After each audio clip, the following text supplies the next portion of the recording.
राधा रमण हरि बोल। जय राधा रमण हरि बोल। जय राधा रमण हरि बोल। जय राधा रमण हरि बोल। जय राधा रमण हरि बोल। जय राधा रमण हरि बोल। जय राधा रमण हरि बोल। जय राधा रमण हरि बोल। जय राधा रमण हरि बोल। जय राधा रमण हरि बोल। जय राधा रमण हरि बोल। जय राधा रमण हरि बोल। जय राधा रमण हरि बोल। जय राधा रमण हरि बोल। जय राधा रमण हरि बोल। जय राधा रमण हरि बोल। जय राधा रमण हरि बोल। जय राधा रमण हरि बोल। बोले वृंदावन बिहारी लाल की, श्री कामदगिरि भगवान की, श्री सद्गुरुदेव भगवान की जय। जय श्री राधे।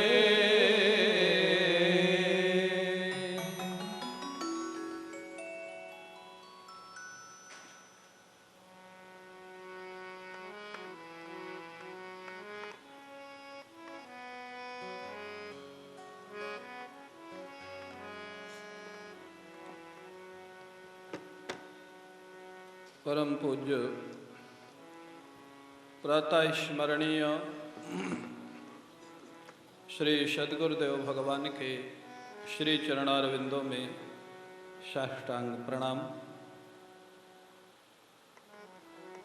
परम श्रद्धेय स्वामी श्री मुक्तानंद जी महाराज, समादरणीय श्री भाई जी, पूज्य संत वृंद, स्वयं उपस्थित भगवत कथा अनुरागी सज्जनों,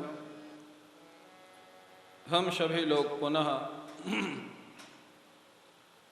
श्रीमद् भागवत का 6वां स्कंध, जिसको पुष्टि स्कंध कहा गया है,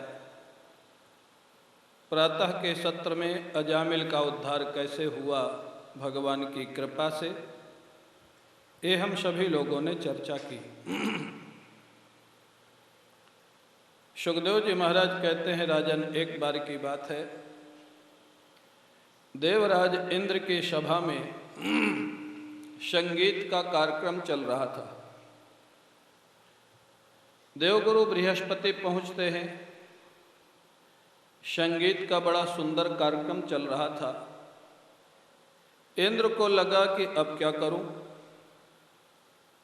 अगर गुरुजी को उठ करके अभिनंदन स्वागत करता हूं तो संगीत का जो सुंदर रस प्रवाह हो रहा है इसमें व्यवधान पड़ेगा, और नहीं करता हूं तो गुरुजी का अपराध होगा।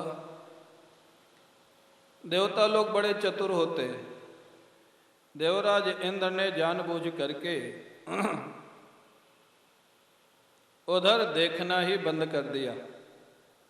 जिधर से गुरुजी आ रहे थे उधर देखना बंद कर दिया, माने देख करके भी अनदेखा कर दिया।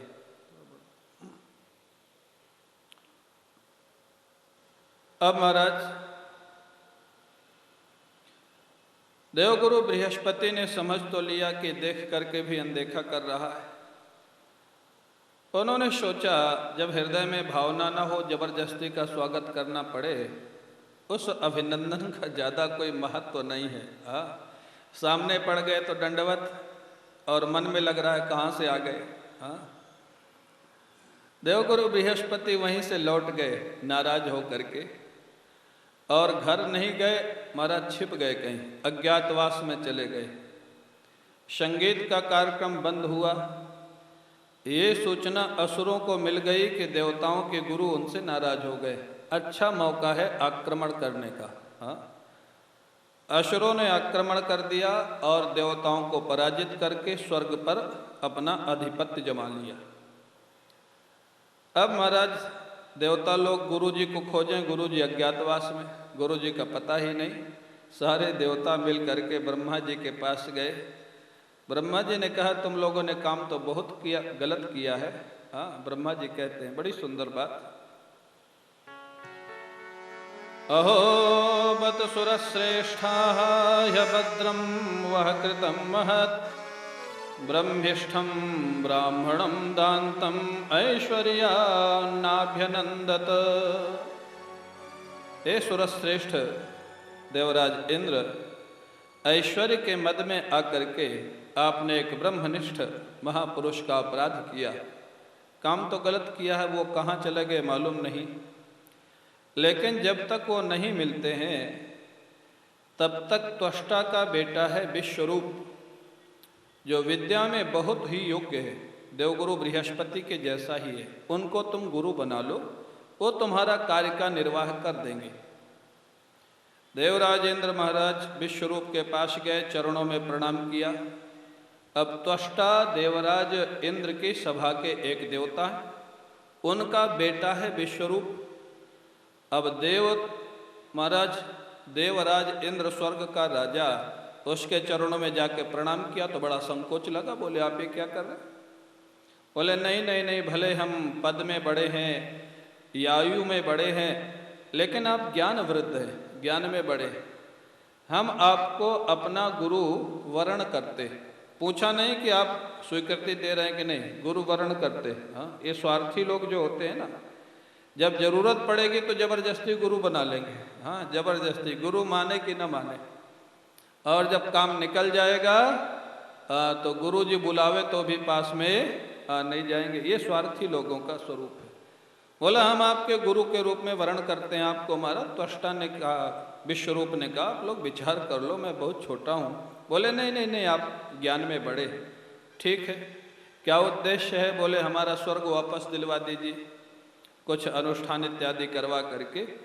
उन्होंने नारायण कवच का उपदेश किया, नारायण कवच का अनुष्ठान करवाया देवराज इंद्र से, और उसके बाद असुरों से युद्ध हुआ। युद्ध होने में नारायण कवच से अभिमंत्रित थे देवराज इंद्र, इसलिए असुर लोग पराजित हो गए, उनको स्वर्ग वापस मिल गया। नारायण कवच का अनुष्ठान किसी जानकार से पूछ के ही करना चाहिए, बड़ा सफल प्रयोग होता है, और उसमें भगवान के नाम और भगवान के रूप का ही कवच के रूप में प्रयोग किया गया है। माने अगर पाताल लोक में रक्षा करना है तो बराह भगवान करें, पर्वत में रक्षा करना है तो परशुराम जी करें। इस ढंग से भगवान का जो अवतार जहाँ पर हुआ है उसका वर्णन है, और भगवान के नामों का वर्णन है। माने सगुण साकार ब्रह्म के अनेक नाम और रूपों को नारायण कवच के रूप में प्रस्तुत किया गया है। नारायण कवच से अभिमंत्रित हो गए देवता और विजयी हो गए। अब आगे एक कदम आगे और बढ़े, स्वर्ग तो मिल गया, लेकिन स्वर्ग हमेशा बना रहे इसके लिए यज्ञ करवाने लग गए। यही तो प्रवृत्ति होती है, संपत्ति मिल गई, अब संपत्ति हमेशा बनी रहे, उसके लिए यज्ञ हो रहा था। एक थोड़ा गड़बड़ थी, ब्रह्मा जी ने बता दिया था पहले ही इंद्र को कि जो विश्वरूप है ना, इनके पिता तो देवता हैं, इनकी माँ का नाम था रचना, जो असुर वंश से थी। बोले इनका ननिहाल असुरों के यहाँ है, विश्वरूप जी का, तो कभी कभी मातृपक्ष का पक्ष लेके कभी थोड़ा बहुत पक्ष असुरों का कर सकते हैं। ब्रह्मा जी ने कहा देवराज इंद्र, इसको तुम थोड़ा अनदेखा करना और तुम्हारा काम बन जाएगा। अब जब अगला यज्ञ हुआ तो देवराज इंद्र बड़े महाराज गौर से देख रहा था कि क्या करते हैं विश्वरूप जी। तो प्रत्यक्ष में आहुति तो इंद्र के पक्ष में देते थे, अप्रत्यक्ष में कभी छिप छिप करके असुरों के लिए आहुति दे देते थे। इंद्र ने देखा, वज्र उठाया और गुरुदेव का सिर धड़ से अलग कर दिया महाराज। हाँ, गए गुरुजी। हाँ, विश्वरूप को मार डाला इंद्र ने। जबरदस्ती गुरु बनाया, और जहाँ देखा कि हमारे काम में बाधा पड़ रही है तो किसका गुरु और किसका चेला, मार डाला महाराज।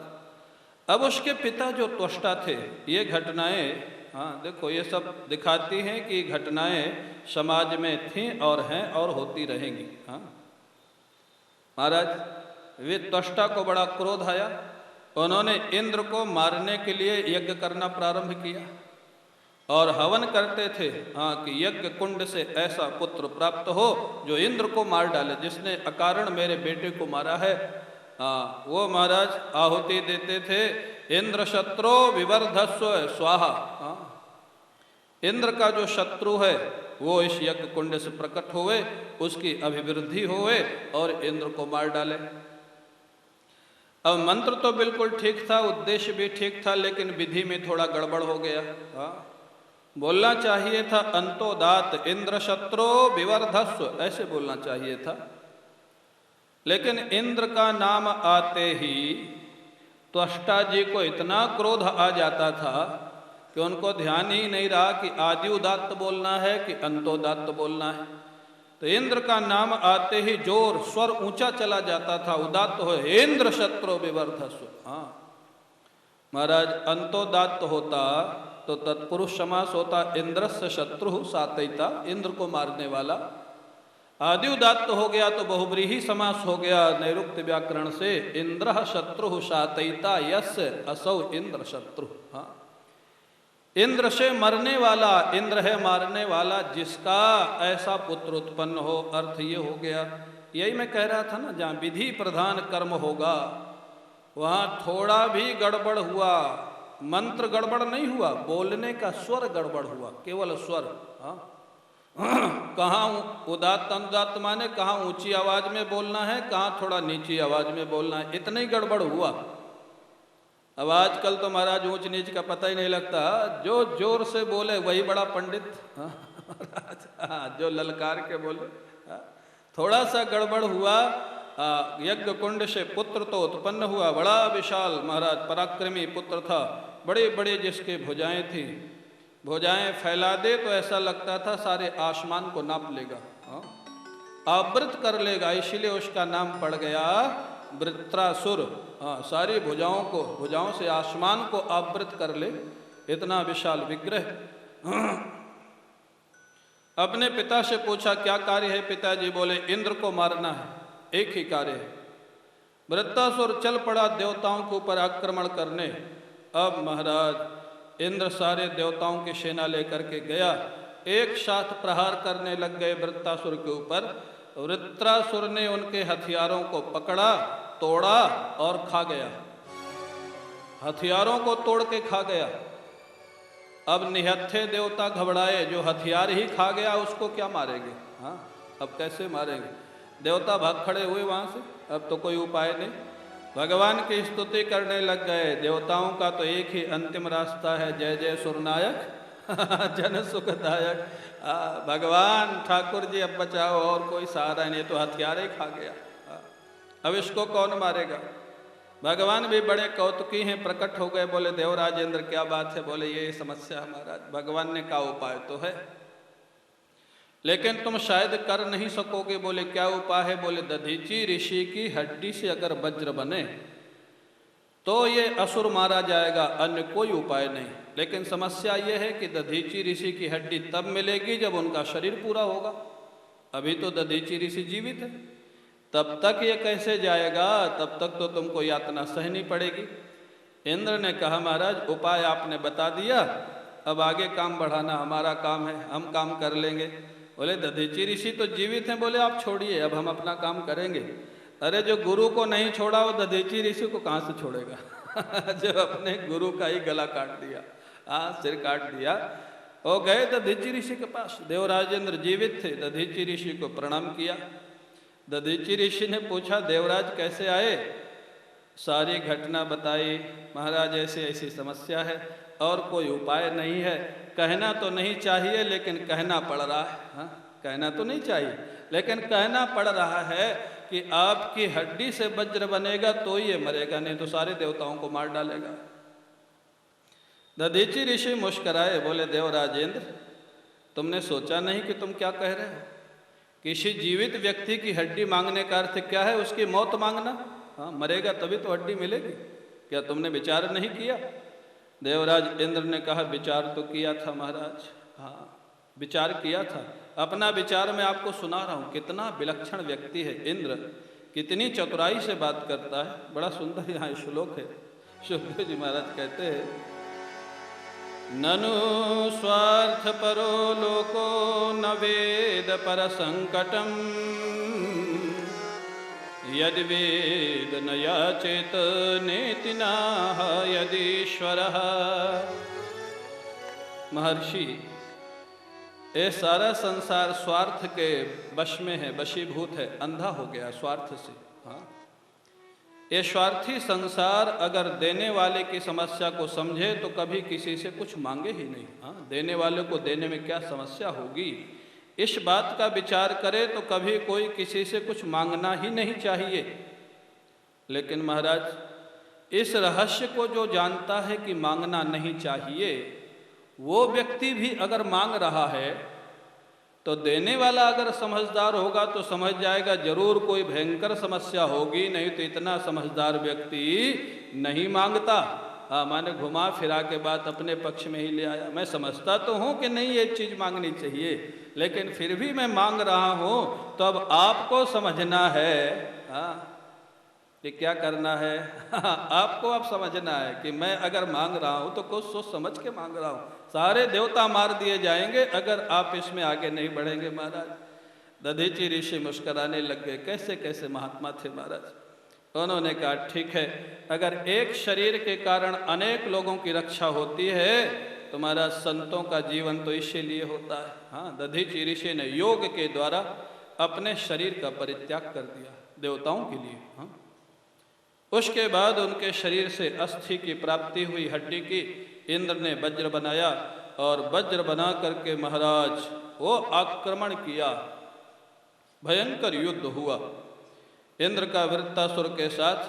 अब महाराज वृत्तासुर वज्र से भी नहीं घबराता है। जहाँ युद्ध प्रारंभ हुआ, वृत्तासुर के पक्ष में बड़े बड़े असुर थे महाराज। हाँ, विप्रचित्ती थे, नमुची था, पुलोमा था, मैं था, शंबरासुर था, अनेक असुर थे। देवताओं की मार से भागने लग गए तो वृत्तासुर चिल्लाता है, ए असुरो, भागना नहीं चाहिए युद्ध से। भागने में दोनों का नुकसान है। हाँ, अगर पीछे से मारे जाओगे तो तुमको नरक की प्राप्ति होगी और पीछे से मारने वाले को अपयश की प्राप्ति होगी। हाँ, दोनों का नुकसान। सामने खड़े होकर युद्ध करोगे, अगर युद्ध में लड़ते लड़ते मारे जाओगे तो तुमको स्वर्ग की प्राप्ति होगी और मारने वाले को भी यश की प्राप्ति होगी, बहादुरी की प्राप्ति होगी। भागो मत, खड़े हो जाओ। असुर नहीं खड़े हुए तो वृत्रासुर थोड़ा ज्ञान सुनाता है।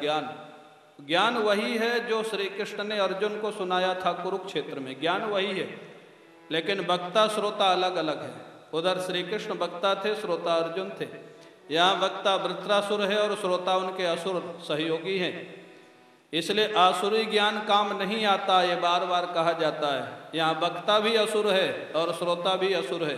ज्ञान वही है। हाँ, वही श्लोक भी वही है जो भगवत गीता में प्राय शब्द मिलते हैं। वृत्रासुर कहता है, जातस्य मृत्युर्ध्रुवयेष सर्वतः प्रतिक्रियायस्य न चेह क्लिप्ता लोको यशश्चाथ ततो यदीहमं वो नाम मृत्युम न वृणीत युक्तम। अरे देवताओं, जिसका जन्म हुआ है उसकी मौत अवश्य होगी और जिसकी मौत होगी उसका जन्म अवश्य होगा। इसलिए अपयश लेकर के मत मरो, यश लेकर के मरो। अगर तुम्हारी मौत नहीं है तो तुमको कोई मार नहीं सकता, और अगर मौत नजदीक आ गई है तो भागने के बाद भी नहीं बचोगे। यही तो ज्ञान दे रहे। आत्मा अमर है, शरीर मरण धर्मा है। हाँ, यश को क्यों छोड़ते हो। यही ज्ञान कृष्ण ने अर्जुन को दिया था, वो युद्ध के लिए तैयार हो गया। यही ज्ञान वृत्तासुर असुरों को दे रहा। एक भी असुर खड़ा नहीं हुआ, सब भाग गए। हाँ, क्यों? अरे श्रोता सुनना चाहे तब ना ज्ञान काम करेगा। फर्क कहाँ रहा। अर्जुन ने श्री कृष्ण के चरणों में प्रणाम करके शरणागति ग्रहण की थी। महाराज, हमको ज्ञान का उपदेश दो कि मेरा क्या कर्तव्य है। और यहाँ तो महाराज देवता लोग मार रहे हैं, असुर भाग रहे हैं। बीच रास्ते में खड़े होकर वृत्तासुर गीता का ज्ञान सुनाने लग गया। अब कहीं गोली चल रही हो और कोई ज्ञानी महोदय बीच में खड़े होकर कह दें कि खड़े हो जाओ, आत्मा अमर है, शरीर मरण धर्मा है। हाँ, कोई खड़ा होगा? और ज्ञानी महोदय को एक आध गोली मार देगा अगर नहीं भागेंगे वहां से महाराज। तो सुनने वाला सुनना चाहे तब तो फर्क पड़ेगा। श्रोता सुनना ही नहीं चाहता, जबरदस्ती सुना रहा। वृत्तासुर, यही आसुरी ज्ञान है। बिना अधिकारी देखे, बिना अवसर देखे कुछ भी ज्ञान सुना देना। ज्ञान तो वही था, लेकिन कोई खड़ा नहीं हुआ, सब भाग गए। देवता लोग पीछे से मारने लग गए महाराज। वृत्तासुर ने जोर से हुंकार किया, ए देवताओं, क्या भागते हुए असुरों को मारते हो? अपयश की प्राप्ति होगी। अगर तुमको युद्ध ही करना है तो मैं खड़ा हूं तुम्हारे सामने, आओ, मेरे सामने आओ। ओ महाराज, हुंकार जैसे वृत्तासुर ने भरा, भागवत में लिखा है आधे से ज्यादा देवता तो बेहोश होके गिर पड़े हुंकार भरने से। हाँ, लाइट जला दो भाई, थोड़ा अंधेरा हो रहा है। तो कहते हैं आधे से ज्यादा देवता तो गिर पड़े। अब वृत्तासुर उन देवताओं के ऊपर पैर रखता हुआ इंद्र की तरफ जा रहा है। देवताओं के ऊपर जब पैर रखा तो कई देवताओं को तो होश आ जाता था। वृत्तासुर का वजन बहुत था, बड़ा विशाल था, पैर रखा तो होश आ जाए। देवता धीरे से देखें कि कौन हमारे ऊपर से जा रहा है, देखा वृत्तासुर जा रहा है, फिर आंख बंद करके लेट जाए। हाँ, अगर इसको पता लग गया कि होश में है तो मार देगा ये। हाँ, बेहोशी का नाटक करके लेटे रहे देवता, ये निकल जाए फिर उठेंगे। हाँ, इतना घबराए हुए थे। इंद्र के पास पहुंचा, इंद्र घबराया, ये तो आ गया। इंद्र ने गदा फेंक के मारी वृत्तासुर के ऊपर। वृत्तासुर ने बाएं हाथ से गदा पकड़ ली और वही गदा वापस इंद्र के हाथी ऐरावत के मस्तक पर दे पटकी मारा। मस्तक फूट गया, ऐरावत का रक्त प्रवाह होने लग गया। ऐरावत चिघाड़ता हुआ भागा वहां से महाराज पीछे को। इंद्र उतर करके ऐरावत को संभालता है। आश्चर्य होता है, मेरी ही गदा से मेरे ही हाथी का सिर तोड़ दिया इसने। वज्र हाथ में लिए फिर भी कांप रहा है, घबरा रहा है। इतने बहादुर होते हैं देवता। भगवान अगर इनकी सहायता न करें तो इनका कोई रखवाला नहीं महाराज। हाँ, हाँ, कांप रहा है। हाँ, वृत्तासुर ने और ललकारा। हाँ, वृत्तासुर बड़ी विलक्षण भाषा में इंद्र को डांटता है। हाँ, बड़ी सुंदर बात कहता है। दृष्ट्या भवान में समवस्थितो रिपुर यो ब्रह्मा गुरुहा भ्रातृहा च। बड़े सौभाग्य की बात है देवराज इंद्र, आज मैं तुमको मार करके तीन हत्या का बदला एक साथ ले लूंगा। इंद्र और घबराया, मैंने तो एक ही हत्या की है, 3 हत्या कौन सी की है? हाँ, वृत्तासुर उसकी व्याख्या करता है, बोले तूने एक ब्राह्मण को मारा, विश्वरूप ब्राह्मण था, एक हत्या। तूने अपने गुरु को मारा, विश्वरूप तुम्हारा गुरु था, दूसरी हत्या। और तूने मेरे बड़े भाई विश्वरूप को मारा, मेरे भाई की हत्या की, तीसरी हत्या। व्यक्ति एक है, संबंध 3 है। ऐसी साहित्यिक भाषा में बोला कि इंद्र घबरा गया, बोले 3 हत्याओं का बदला लूंगा तेरे को मार के। अलग तू भाग नहीं गया यहां से। इंद्र लगता है भागना ही चाहता था। हाँ, वृत्तासुर ने अपनी भाषा बदली, हो सकता है सही में भाग जाए, इसका कोई भरोसा नहीं। देवता लोग भागने में बड़े कुशल होते हैं। हाँ, तुरंत भाग खड़े होते हैं जहाँ देखते हैं गड़बड़ है। हाँ, उसने अपनी भाषा बदली, अरे देखो वज्र का प्रहार करो। ये वज्र में 3 शक्ति विद्यमान है। इसमें दधीची ऋषि की तपस्या की शक्ति, इसमें भगवान नारायण के संकल्प की शक्ति है, और इसमें साथ तुम्हारी शक्ति जुड़ी हुई है। 3 शक्ति तुम्हारे वज्र में विद्यमान है। गदा की तरह ये शक्ति विफल नहीं होगी। वज्र का प्रहार क्यों नहीं करते हो तुम? आप कल्पना कर सकते हैं, इतना विलक्षण था वृत्रासुर। जानता है कि वज्र मेरा काल है, ललकार रहा है खड़ा होके। हाँ, वज्र का प्रहार करो, प्रयोग करो वज्र का, क्यों नहीं करते हो? हाँ, इंद्र तो इतना घबरा गया है कि हाथ में वज्र लिए है, लेकिन वो महाराज चलाने की स्थिति में नहीं। हाँ, घबराया हुआ है। इसके बाद वृत्रासुर जी ने देखा कि इंद्र तो अभी वज्र का प्रहार कर नहीं रहा, विलक्षण भक्त है भगवान का। वृत्रासुर ने कहा, जब तक इंद्र विचार कर रहा है कि प्रहार करूं कि न करूं, तब तक मैं अपने भगवान का ध्यान कर लेता हूं। हाँ, भगवान का ध्यान। अब महाराज वृत्रासुर ने यहाँ पर 7 श्लोकों में भगवान की स्तुति की है, 7 श्लोकों में। और जानते हो उस दृश्य की कल्पना करें, वृत्रासुर स्तुति कहाँ पे कर रहा है? जहाँ पर उसका शत्रु इंद्र हाथ में काल रूपी वज्र लेके मारने के लिए खड़ा है, वहाँ वृत्रासुर का ध्यान भगवान के चरणों में लग जाता है। ऐसा विलक्षण प्रेम, ऐसी विलक्षण भक्ति, हम लोगों का ध्यान कमरे में बंद होकर के भी नहीं लगता। वृत्रासुर का ध्यान मौत सामने खड़ी है तो भी भगवान के चरणों में लग गया। वृत्रासुर आंखें बंद कर लेता है, भाव राज्य में भगवान के चरणों में पहुंच जाता है, भगवान से प्रार्थना करता है, प्रभु मैं बहुत शीघ्र ही आपके चरणों में आने वाला हूं, क्योंकि आपने ही उपाय बताया है देवराज इंद्र को, और ये वज्र दधीचि ऋषि की हड्डी से बना है, ये प्रयोग विफल तो होगा नहीं, इसलिए मेरे को पता है कि इस युद्ध का परिणाम क्या होगा। भगवान ने पूछा क्या होगा? बोले इंद्र की विजय होगी, मेरी पराजय होगी। मानो भगवान ने पूछा, वृत्रासुर तू मेरा भक्त है और तेरे को मालूम है कि मैं अपने भक्त को कभी पराजित नहीं होने देता हूं, तूने ये कैसे सोच लिया कि तेरी पराजय होगी? वृत्रासुर मुस्कुराता है, प्रभु मैं जानता हूं आप अपने भक्त को कभी पराजित नहीं होने देते, मेरे को मालूम है, लेकिन मैं दूसरी बात भी जानता हूं, आप अपने भक्त को छोटी वस्तु नहीं देते, बड़ी वस्तु देते। बोले अभिप्राय? अरे बोले जिसकी विजय होगी उसको स्वर्ग मिलेगा और जिसकी पराजय होगी उसको भगवान का धाम मिलेगा, तो इसलिए प्रभु आप मेरे को पराजय देंगे, आप मेरे को विजय नहीं देंगे, ये मेरे को मालूम है। हाँ, क्या भाव था वृत्रासुर का, हाँ क्या प्रेम था।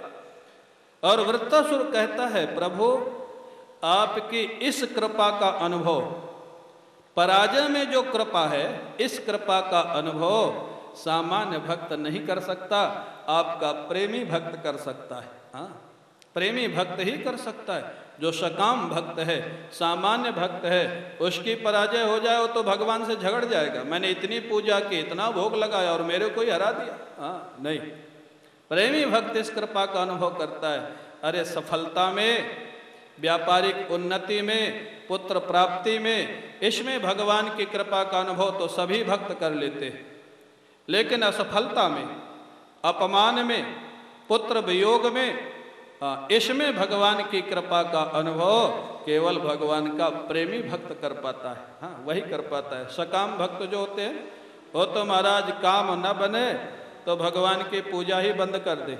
हाँ, वृत्रासुर कहता है, महाराज अहम हरे तो पादैक मूलम दासानुदासो भवितास्मि भूयः। हाँ महाराज मैं आपके चरणों में आ जाऊंगा और आपके महाराज चरणों की सेवा में निरंतर निवास करूंगा, मेरे को कुछ नहीं चाहिए, इस संसार को मैंने देख लिया है, संसार में कुछ नहीं। हाँ, अनुभव कर लिया है, क्या क्या नहीं चाहिए वृत्रासुर को कहता है। हाँ, बड़ी सुंदर बात।